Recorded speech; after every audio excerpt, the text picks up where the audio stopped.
sobre as neoplasias malignas do esôfago. Primeiramente, sobre a anatomia.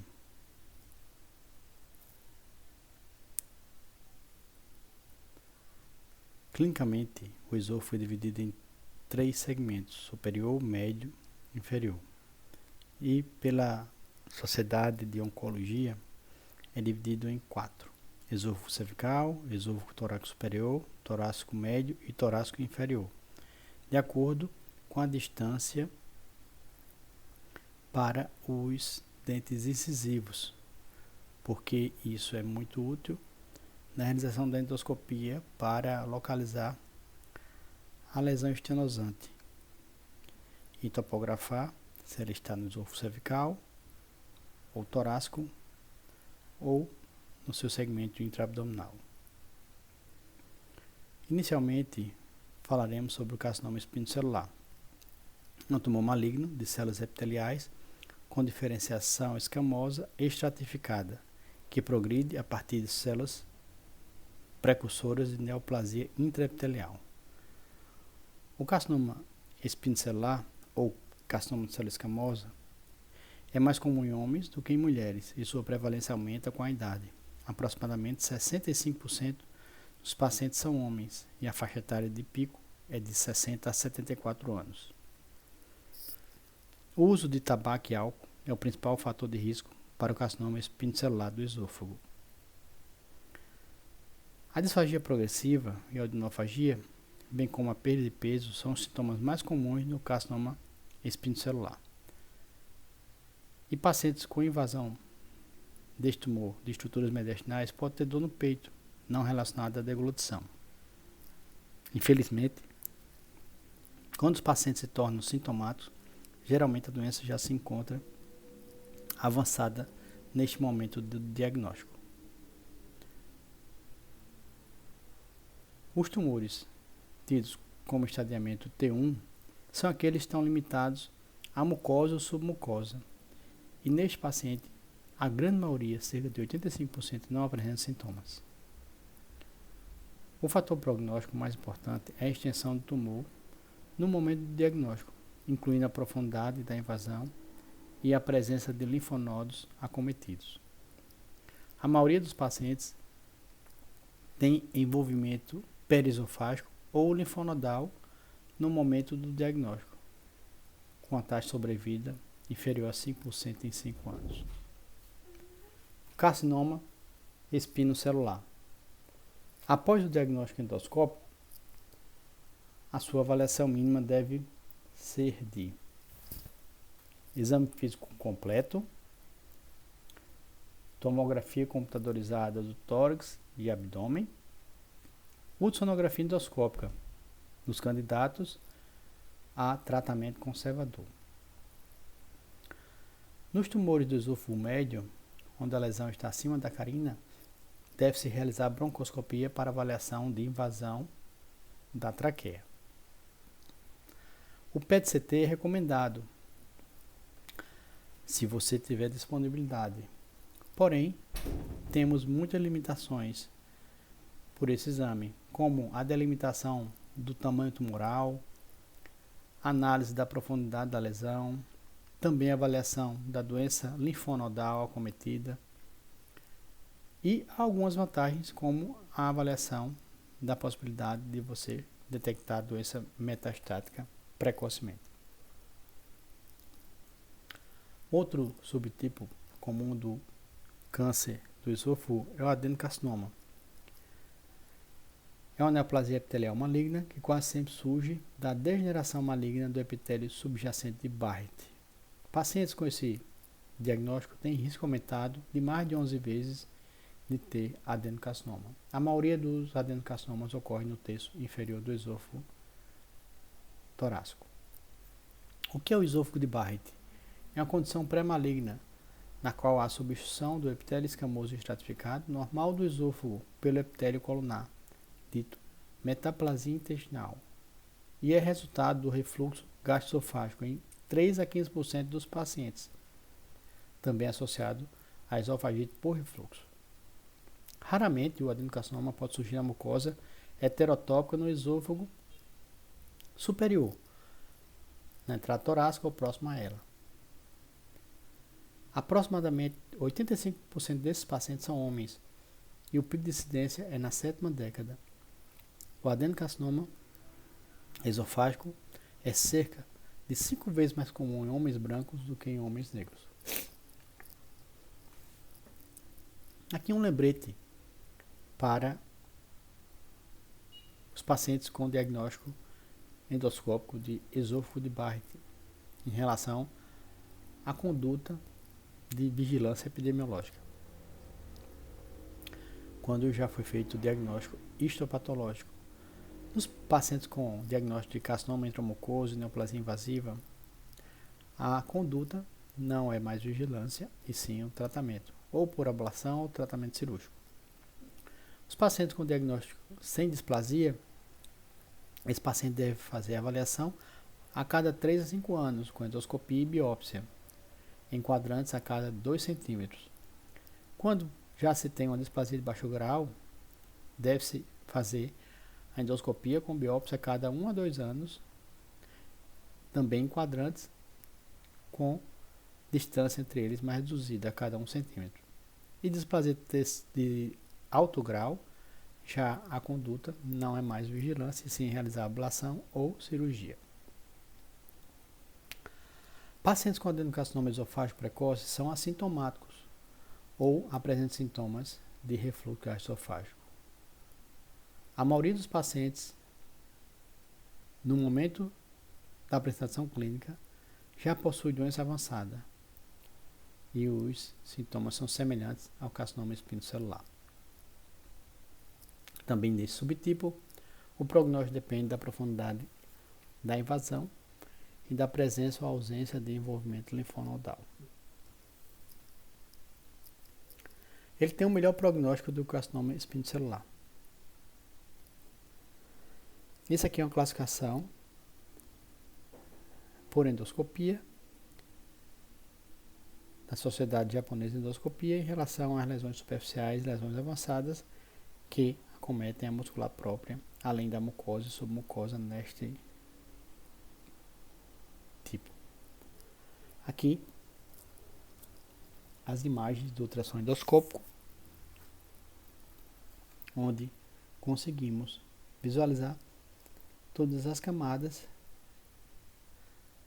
referentes ao esôfago. Então, é a mais hiperecogênica, a mucosa, a hipoecogênica é a seguinte, é a muscular da mucosa, depois segue-se a submucosa, a muscular própria. A muscular própria pode ter remanescente de tecido de adventícia entre ela e, por último, a adventícia.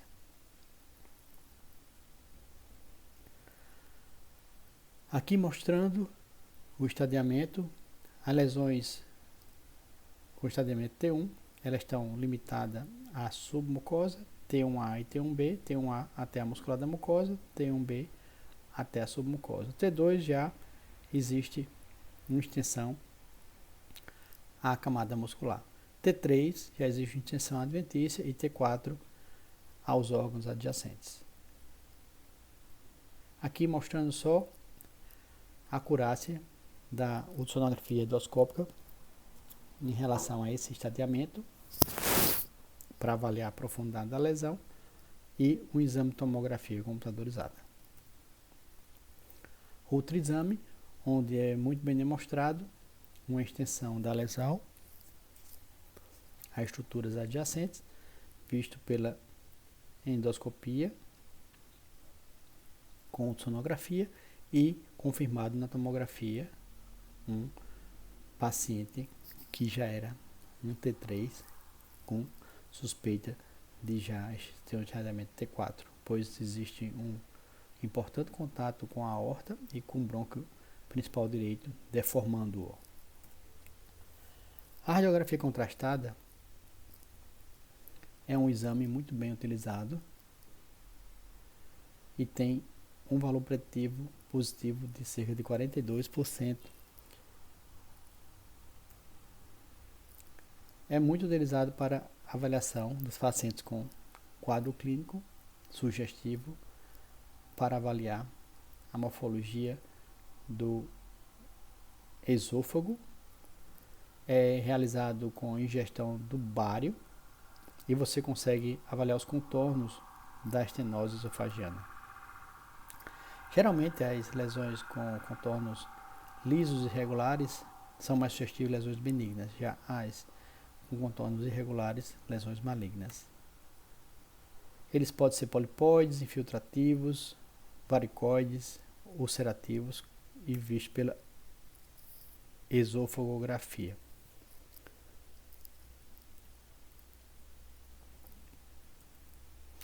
Vamos ver algumas lesões. Nessa primeira lesão, uma lesão estenosante com superfície irregular, com importante redução do lume esofagiano, a neoplasia esofagiana. Nesse outro segundo caso, uma lesão discreta com a erosão da mucosa de superfície irregular, onde o paciente não fez um controle.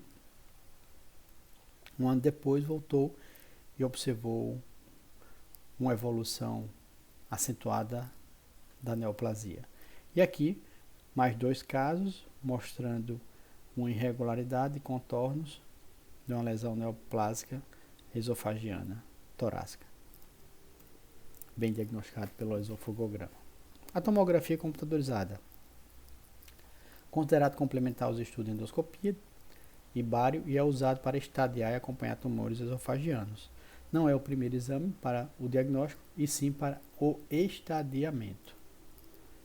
Tá? É utilizado para definir a extensão local do tumor, mostrando a extensão do envolvimento da parede esofagiana pelo tumor, invasão da gordura periesofágica e análise de invasão de estruturas nobres mediastinais, como aorta descendente, traqueia, carina e brônquios. A tomografia não consegue diferenciar lesões que atingiram a mucosa e submucosa, que são as lesões T1, das lesões T2, onde já invadiu a muscular própria. Ela consegue avaliar a gordura periesofágiana, onde já denotam um tumor T3, que é a invasão adventícia, tá? O relato da acurácia desse diagnóstico pela tomografia varia entre 59% e 82%. Como falei, quando já ocorre um comprometimento da gordura periesofágiana, já é um tumor de estadiamento T3. E ele é muito importante também para você avaliar estruturas mediastinais que são invadidas pelo tumor, que já denota um estadiamento T4. Novamente, para relembrar, e aqui exemplos. Nesse primeiro exemplo, um quanto o outro. Nesse primeiro um T1 com invasão da mucosa e submucosa, um T2 com já invasão da muscular própria, onde a tomografia não tem a perspicácia de fazer essa distinção. Nesse terceiro exemplo, uma lesão com espessamento parietal importante do esôfago torácico, tá? Com importante redução luminal e contato com estruturas como o átrio esquerdo e a aorta, ao histopatológico T3. E aqui um T4 que já denota achados tomográficos de alterações da morfologia do brônquio principal esquerdo, por provável invasão dessa estrutura pelo tumor esofagiano. Aqui a comparação mostrando a lesão discreta pela tomografia e diagnóstico preciso de um T1A, onde houve somente a invasão da muscular da mucosa. Você vê muito bem a muscular própria preservada pela ecoendoscopia. Outro exame, onde as camadas da parede esofagiana são muito bem delineadas, hiperecogênica mucosa, muscular da mucosa, submucosa preservada. E depois a muscular própria e a adventícia. Então, uma lesão que está restrita à muscular da mucosa, não tem um A. Aqui um T1B, onde o tumor já vai até a submucosa, mas não atinge a muscular própria. Essa outra lesão, um T2, uma lesão tumoral bem visualizada na ecoendoscopia, também na tomografia, com espessamento parietal e redução luminal. Não existe acometimento da gordura periesofágiana, que está preservada. E aqui ela só desloca a muscular própria, não ultrapassa essa. É uma lesão T2. Então ela atinge a muscular própria, mas não a ultrapassa. Outra lesão T2, a lesão atinge a muscular própria, mas não a ultrapassa pela ecoendoscopia. Essa distinção entre T1 e T2 pela tomografia não é realizada. Uma lesão T3, onde a lesão pela ecoendoscopia, a lesão tumoral ultrapassa a muscular própria, atingindo a adventícia. Então, um diagnóstico de um estadiamento T3 pela ecoendoscopia. Pela tomografia, você não vê mais a gordura periesofágiana, indicando que houve infiltração dessa gordura periesofágiana. O contato com a aorta da lesão é menor que 90 graus. Aquela lesão que nós vimos anteriormente, uma lesão T4 pela tomografia, onde existe um importante contato e compressão de estruturas nobres mediastinais, com alteração da morfologia do bronco principal esquerdo. Aqui da mesma forma, com um contato maior que 90, quase 180 graus com a aorta descendente, indicando uma provável infiltração dessa estrutura mediastinal. E certeza da comprometimento brônquico esquerdo. Já é um T4. Mesófago cervical com comprometimento da parede posterior da traqueia. Os linfonodos cervicais são muito importantes saber, pois eles fazem parte do estadiamento para você avaliar o comprometimento linfonodal. Então esses são os grupamentos linfonodais mais provavelmente acometidos pela disseminação do câncer de esôfago.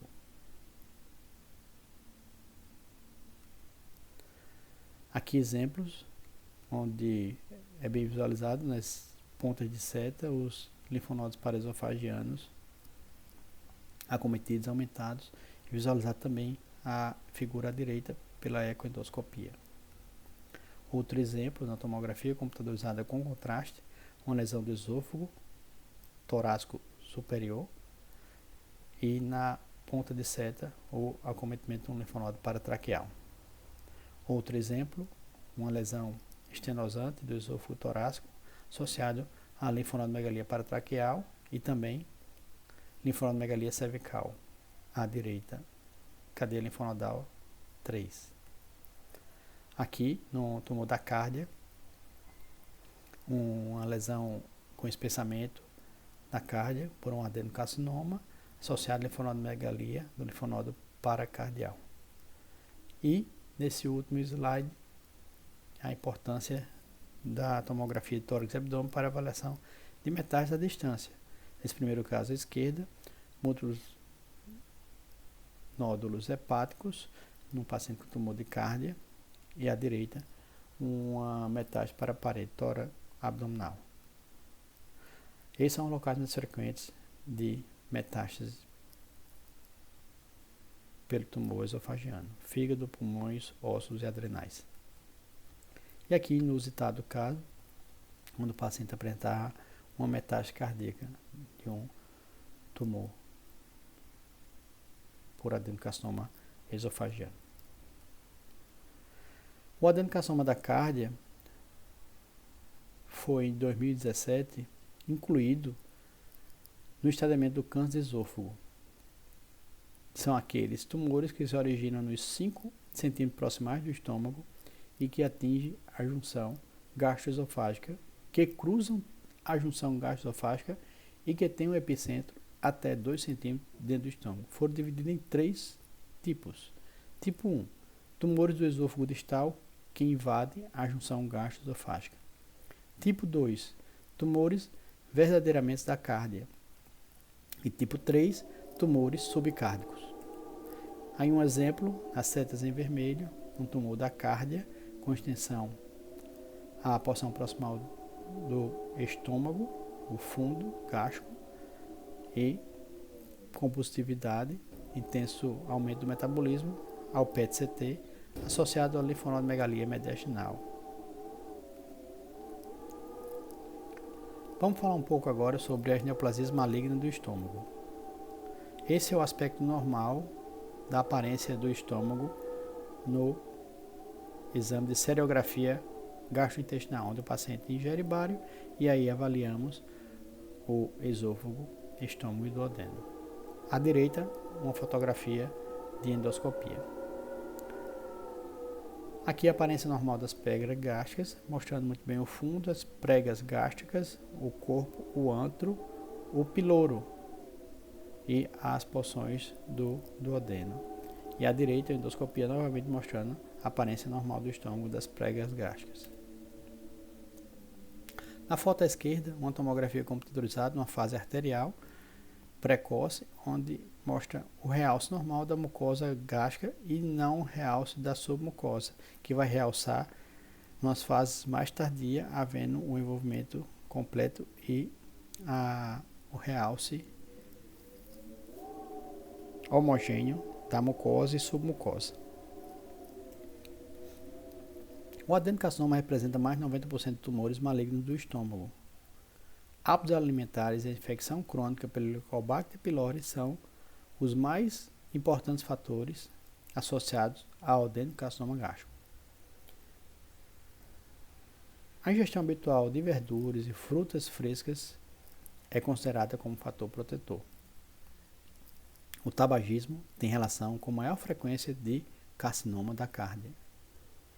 Outros fatores relacionados com a gastrite atrófica também estão associados à maior incidência do câncer gástrico, como anemia perniciosa, hipoglobulinemia e gastrectomia parcial total. Pólipos adenomatosos também são considerados lesões precursoras. Essa é uma classificação da Sociedade Japonesa de Endoscopia Digestiva para o adenocarcinoma gástrico precoce nas lesões que envolvem mucosa e submucosa. E aqui os subtipos mais avançados, onde já ultrapassa a muscular própria. Esses são dois exemplos de serografia com diagnóstico de uma falha do enchimento da grande curvatura gástrica por uma lesão infiltrativa estenosante, tá, com redução luminal. Aqui, um paciente já submetido a uma cirurgia prévia, onde houve uma recidiva da neoplasia gástrica, demonstrando importante estenose do couro cirúrgico e da anastomose por uma recidiva tumoral, bem diagnosticado pelo exame de serografia. Na radiografia contrastada, nós podemos fazer diagnóstico de câncer gástrico precoce, que pode muitas vezes ser bem mais fácil ser realizado pela endoscopia, mas esse exame na mão de radiologistas treinados pode fazer diagnóstico de pólipos, úlceras suspeitas que contêm margens irregulares e aí proceder à endoscopia digestiva com biópsia. Câncer gástrico avançado são lesões com característica mais suspeita, como lesões polipoides, lesões parietais elevadas e lesões ulceradas de bordas elevadas. Ou um tumor infiltrativo, como os casos que vimos anteriormente, onde é o espessamento irregular da mucosa, presença de nódulos, especulação e infiltração da mucosa, a perda da distensibilidade da câmara gástrica, como o caso com redução luminal, chamada limite plástica. E em casos avançados, podem até causar a obstrução da saída gástrica. Os exames de imagem têm o seguinte objetivo: em relação ao estágio do câncer. E os principais achados que são procurados nos exames de diagnóstico para animais são infiltração da gordura perigástrica, comprometimento de linfonodos, envolvimento dos ligamentos perigástricos e invasão direta em órgãos adjacentes e procura de metástases. No exame de tomografia e ressonância magnética, o adenocarcinoma pode se apresentar como espessamento focal da parede com irregularidade da mucosa, massa vegetante com ou sem ulceração, espessamento parietal associado à perda da distensibilidade gástrica, densificação ou estriações da gordura perigástrica, invasão de órgãos adjacentes, linfonodomegalias regionais, sinais de perfuração, disseminação peritoneal do tumor, metástase para órgãos à distância. Isso aqui é um caso onde uma lesão do antro gástrico ocasionou uma obstrução gástrica com dificuldade do esvaziamento gástrico, bem delimitada no exame de tomografia. Esse espessamento parietal da parede gástrica com redução luminal e essa importante estase gástrica. E aí, vamos fazer esse diagnóstico? O que é que vocês acham? Paciente com queixa de dispepsia veio realizar exame de tomografia computadorizada. O pedido médico não indicava pesquisa ou estadiamento de câncer gástrico. Suspeito, né, esse espessamento. Um dia depois, o paciente voltou. Contactamos o médico e não havia realmente suspeita de câncer gástrico. Pedimos ao paciente para tomar água e encher a câmara gástrica para fazer a sua distensão adequada. E olha o resultado, não havia mais espessamento. Isso se chama pseudoespessamento gástrico, que pode ser confundido com lesão gástrica. Outros dois exemplos que podem mimetizar câncer gástrico. Uma gastrite crônica por Helicobacter pylori com espessamento parietal. E à minha direita, um caso de doença de Menetrier com hiperplasia das pégalas gástricas. A endoscopia é uma doença benigna que, apesar de ser um precursor de câncer, não é câncer gástrico inicialmente. Então, tem que ser lembrado esse aspecto para você não esquecer da doença de Menetrier.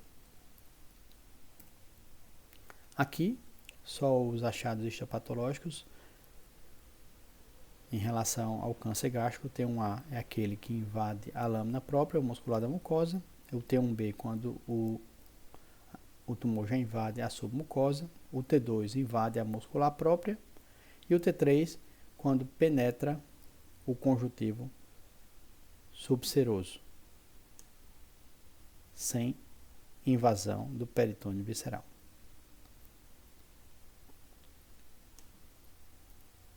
T4 invade a serosa, o peritônio visceral, e o T4B invade estruturas adjacentes. Em relação à tomografia, um pouco diferente. Um T1B, aqui um caso de um realce focal, um tumor que invadiu a submucosa. E realizou o estadiamento após o diagnóstico endoscópico com biópsia. Um paciente com uma lesão focal com espessamento, um T2, já invadiu a muscular própria, mas não vê extensão à gordura perigástrica. Um T3, onde a lesão tumoral já saiu da câmara gástrica invadindo a gordura perigástrica, extensão extratumoral ou extensão transmural.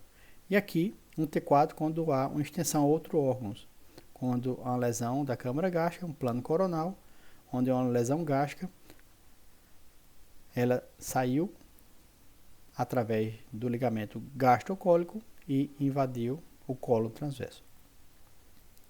A disseminação do tumor gástrico ocorre frequentemente através de ligamentos e reflexões peritoneais para órgãos adjacentes.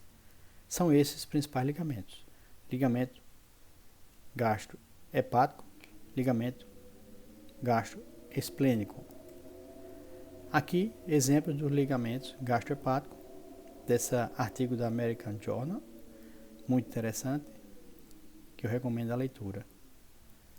Ligamento gastrohepático, ligamento hepatoduodenal, ligamento gastroesplênico, ligamento gastrocólico, locais por onde ocorre a disseminação tumoral.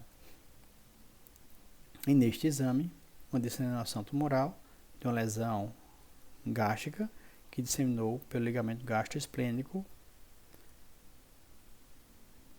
Aqui outro exemplo, uma lesão que disseminou pelo ligamento gastrocólico, com invasão do colo transverso. As principais cadeias linfonodais do estômago devem ser sempre lembradas para avaliar o estadiamento do câncer gástrico.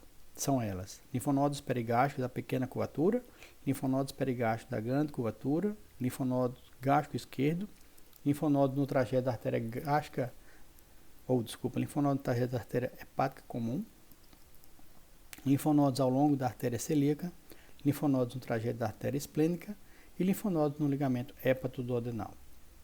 Aqui, exemplos nas setas de linfonodos perigástricos da grande curvatura. Neste outro exemplo, linfonodos no trajeto da artéria esplênica, nas pontas de seta, linfonodo do hilo esplênico, seta preta, na seta branca, linfonodo no trajeto da artéria hepática comum, na ponta de seta, a lesão gástrica propriamente dita, em asteriscos, branco, uma metástase hepática, e em asterisco preto, uma trombose da veia porta.